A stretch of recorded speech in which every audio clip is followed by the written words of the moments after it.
बिस्मिल्लाहिर्रहमानिर्रहीम, अस्सलाम वालेकुम। मैं हूं गुलफाम चौधरी। आप देख रहे हैं मेरा फेसबुक पेज और यूट्यूब चैनल। पाकिस्तान की सियासत में अहम तरीन डिवेलपमेंट्स हो रही हैं और मुसलसल डिवेलपमेंट मुतवक्के हैं। इस हवाले से हमारे साथ मौजूद हैं इमरान रियाज खान साहब। उनसे जानते हैं कि पाकिस्तान की सियासत के अंदर कौन सा बौछार आने वाला है और कौन सी नई डिवेलपमेंट्स मुतवक्के हैं। पहले उनकी बात सुनते हैं, फिर उस पर बात करते हैं। तहरीक लब्बैक के एहतजाज में जो हुआ उसकी माजी के अंदर मिसाल बहुत कम मिलती है। ऐसा कुछ हमने देखा एक दफ़ा इस्लामाबाद डी चौक में 9 मई को भी हमने ऐसा कत्लेआम देखा था। इससे पहले एक दफ़ा तारुल कादरी साहब के मदरसे पे अटैक किया गया और उनके घर पे अटैक किया गया। ये जब जब इस तरह का जुल्म हुआ तो नॉर्मली हमने देखा कि PMLN की हुकूमत है, यानी नून लीग के इक़्तिदार में ये सब कुछ हो जाता है। एस्टेब्लिशमेंट के साथ मिलकर ये कत्लेआम हमेशा कर देते हैं, चाहे वो तारुल कादरी साहब के लोग हों, चाहे पाकिस्तान तहरीक इंसाफ के लोग हों, उनका बार बार कत्लेआम किया गया और अब तहरीक लब्बैक के लोगों का कत्लेआम किया गया। ये सारा कुछ जिस तरीके से हुआ है, जब हालात वाक़यात हम देखते हैं और तहरीक लब्बैक की जो बाकी बची हुई क़यादत है उनसे रब्ता करते हैं तो पता चल रहा है कि ये उन्हें ट्रैप किया गया है और ये सारा कुछ हुआ तहरीक लब्बैक को ख़त्म करने के लिए है। यानी जिसके पास भी अवामी ताकत है, अब शायद रियासत ने यह फ़ैसला कर लिया है कि उस अवामी ताकत को कुचल दिया जाएगा। साद रिजवी और उनके भाई के बारे में अभी तक कोई इतला नहीं दी गई। हुकूमत ने अभी तक नहीं बताया, जब मैं ये वीडियो रिकॉर्ड कर रहा हूँ, कि उन्हें गिरफ्तार किया गया है, किस जगह रखा गया है, वो ज़ख्मी हैं या ज़ख्मी नहीं है। क्योंकि कुछ लोग दावा कर रहे थे तहरीक लब्बैक के कि साद रिजवी को गोली लगी है, जबकि ऐसी कोई वीडियो या तस्वीर मौजूद नहीं थी। हाँ, एक वीडियो मौजूद थी जिसमें साद रिजवी को गिरते हुए दिखाया जा रहा है कि शायद वो बेहोश हो गए थे। और लेकिन पाकिस्तान तहरीक लब्बैक के जो लोग हैं वो ये दावा कर रहे हैं, तहरीक लब्बैक पाकिस्तान के, कि साद रिजवी को भी गोली लगी, उनका भाई भी ज़ख्मी हुआ है। लेकिन इसकी तस्दीक नहीं हो सकती, क्योंकि दूसरी जानिब कुछ ज़राए ये भी कह रहे हैं कि वो ज़ख्मी नहीं हुए, बेहोश हो गए थे, लेकिन उन्हें गिरफ्तार कर लिया गया है। कोई 25-30 के करीब लोग पहुंचे थे सिक्योरिटी फोर्सेस के, उन्होंने घेरा डाल के अचानक सुबह के वक्त ऑपरेशन तेज़ किया था और वहाँ से जो मरकज़ी क़यादत है उन्हें गिरफ्तार करके ले गए। जबकि वहाँ जो मनाजिर हमने देखे उसमें बहुत सारी लाशें नजर आई, गलियों के अंदर लाशें पड़ी हुई हैं। ऐसा दिखाई दे रहा था, लोग उठा उठा कर लेकर जा रहे थे बंदों को। एक के यहाँ सर पे गोली लगी हुई थी और जिस्मों पे गोलियां लगने के बेशुमार निशान है। लोग CPR दे रहे थे वहाँ सड़क के ऊपर, लोगों को लटा के कोशिश करते, पुश करके कि किसी तरह उनका सांस बहाल हो जाए। और ये आवाज़ें हमने कई दफ़ा सुनी कि मेरा भाई मर गया, ये बंदा भी मर गया, वो बंदा भी मर गया। इस तरह ये बातें लोग कर रहे थे। सड़क के ऊपर जब पुलिस वाले मौजूद थे तो 6-7 लाशें तो उस वक्त वहाँ पड़ी हुई थी। तो ऐसा नहीं है कि हुकूमत कहे कि 3 लोग जांबाक हुए हैं इस सारे मामले में तहरीक लब्बैक के, ये भी गलत है, ये अदादुशुमार भी गलत है।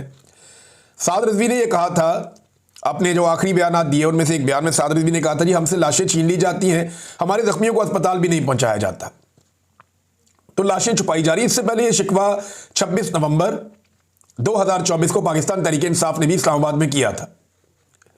अब वही बात जो है वो तहरीक लब्बैक भी कर रही है, जबकि हुकूमत का यह कहना है कि ऐसा कुछ नहीं है। अब मुझे ज़ाती तौर पर नाज़रीन तहरीक लब्बैक की सियासत से और उनके नज़रिए से, उनकी चीज़ों से इख्तलाफ रहा है और मैंने हमेशा उन पर खुलकर तनकीद भी की है। यानी मुझे धमकियाँ वमकियाँ भी आई, मैंने खुलकर तनकीद की, मुझे परवाह नहीं है इस बात की, मगर मैं जुल्म का हमायती नहीं हो सकता। ये उनके साथ जुल्म हुआ है, जबर हुआ है। जिन लोगों पर गोलियां बरसाई गई हैं वो लोग निहत्ते थे और दिखाई दे रहे हैं, और पुलिस वाले जो है वो दिखाई दे रहे हैं कि सीधी गोलियां चला रहे हैं। अब बाकायदा इसके विजुअल मौजूद हैं कि पुलिस वाले स्ट्रेट फायर मार रहे हैं। लेकिन इस जमात को अगर ख़त्म ही करना था, कि एस्टेब्लिशमेंट ने सोच लिया था कि अपने तहरीक लब्बैक को कुचल के ख़त्म कर देना है, तो और बात सरे मौके थे। लेकिन आप गौर कीजिए कि पाकिस्तान की मिलिट्री एस्टेब्लिशमेंट ने एक तीर से 2 शिकार किए हैं। नंबर 1, तहरीक लब्बैक को कुचल के ख़त्म कर दिया, अपने तौर पे तो उन्होंने ये कर दिया। अब देखते हैं तहरीक लब्बैक दोबारा खड़ी होती है, हो पाती है, क्या करेगी। नंबर 2, उन्होंने इसराइल को और अमेरिका को भी एक पैगाम दे दिया कि देखें, हमने जो पूरी दुनिया में कहीं नहीं हुआ वो हमने पाकिस्तान में कर दिया। अभी जब मैं आपसे बात कर रहा हूं तो इन दिनों में भी पूरी दुनिया के अंदर लगातार एहतजाज हो रहे हैं जो इसराइल ने किया उसके खिलाफ, और फ़लस्तीनियों के हकूक़ के अंदर लगातार दुनिया में एहतजाज हो रहे हैं। मगरबी ममालिक में एहतजाज हो रहे हैं।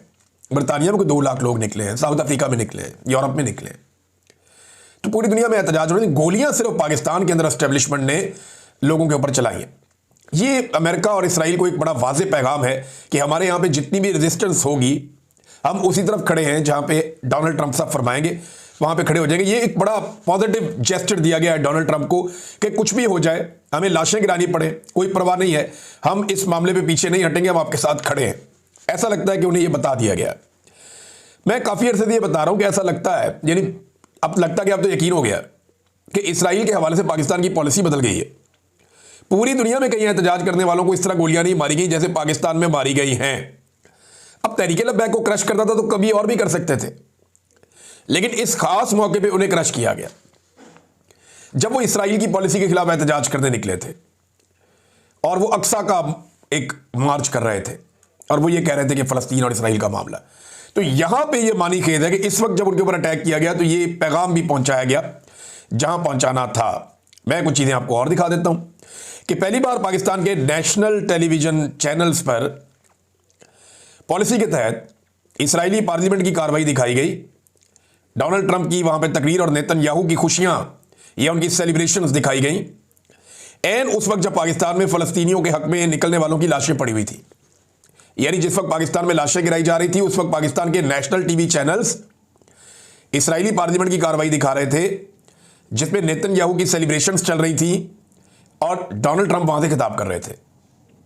ये पॉलिसी में बदलाव नहीं है तो और क्या है? कोई ना माने तो उसकी अपनी बात है, सामने दिखाई दे रहा है। आप आंखें बंद कर ले तो आपकी अपनी मर्जी है, आप डर जाएंगे चले एस्टेब्लिशमेंट नाराज हो जाएगी तो आपकी अपनी मर्जी है, लेकिन ये पॉलिसी है, पॉलिसी बदल चुकी है। इमरान खान जिसको सारी जिंदगी पाकिस्तान की एस्टेब्लिशमेंट ने, उनके टाउटों ने और इमरान खान के सियासी मुखालिफिन ने इसराइल का एजेंट करार दिया, आज वो इमरान खान पाकिस्तान का सबसे मकबूल लीडर है, उसे पाकिस्तान के नेशनल टेलीविजन पे नहीं दिखाया जा सकता क्योंकि मिलिट्री एस्टेब्लिशमेंट का हुक्म है। लेकिन नेतन्याहू जिसके फैसलों ने बहुत तबाही फेरी गजा में और जिसकी जंगें बड़ी मशहूर हैं, अब उस नेतन्याहू को पाकिस्तान टेलीविजन दिखा रहा है, पाकिस्तान के टीवी चैनल्स दिखा रहे हैं। ऐसे कर लें, यानी इमरान खान को दिखाने पे पाबंदी है एस्टेब्लिशमेंट की जानिब से। इमरान खान की शक्ल आप नहीं दिखा सकते क्योंकि वो इसराइल का एजेंट ये कहते हैं ना उसे, लेकिन जो खुद इसराइल है उसको दिखा सकते हैं। पाकिस्तान में आप फ़लस्तीन का झंडा उठाएंगे, आपको मारा जाएगा, गिरफ्तार किया जाएगा, तशद्दुद किया जाएगा, लेकिन पाकिस्तान के टीवी चैनल्स के ऊपर इसराइल का झंडा दिखाया जा सकता है। प्रॉब्लम नहीं है। मनादिर हमने अब देखे हैं, ऐसा नहीं है कि मैं अपने से बात कर रहा हूं, ये मनादिर देखने के बाद मैं आपको एग्जैक्टली रिपोर्ट कर रहा हूं और साथ साथ आप ये तस्वीरें देख भी रहे हैं।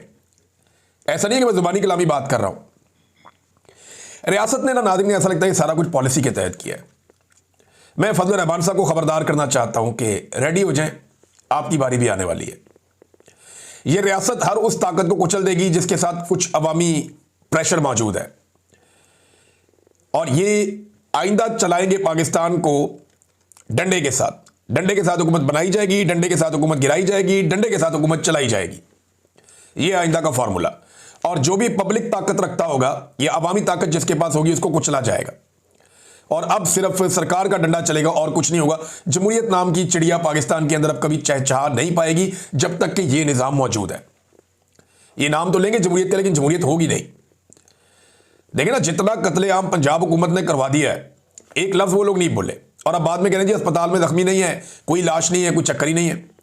वहां पे हमने खुद लोगों की लाशें गिरती हुई, जख्मियों को वहां पे ले जाते हुए देखा। अभी तो आप देखिएगा मनाजिर मजीद आ रहे हैं और सोशल मीडिया पे जो व्हाट्सएप के ऊपर भरा पड़ा है ऐसे मनाजिर से, तो वो तो हम दिखा ही नहीं सकते। जी बिल्कुल, जिस तरह से आपने सुना, इमरान रियाज खान साहब ने पाकिस्तान की सियासत में अहम तरीन डेवलपमेंट्स हमारे सामने रखी और उन्होंने बताया कि पाकिस्तान की सियासत में कितनी बड़ी तब्दीलियाँ मज़ीद मुतवक्के हैं। यानी इस वक्त पाकिस्तान की सियासत इंतहाई मुतनाज़ बनी हुई है और सियासत से ज़्यादा मामलात अदालतों के अंदर चले गए हैं। लेकिन इस सूरत हाल के अंदर फिर भी अगर ये सियासतदान इकट्ठे होकर बैठें और पाकिस्तान के अंदर जमहूरियत की बहाली के लिए कोशिश करें तो कोई ना कोई मुतवाज़िन रास्ता निकल सकता है। अल्लाह पाक वतन अजीज़ का हामी और नासिर हो। पाकिस्तान जिंदाबाद।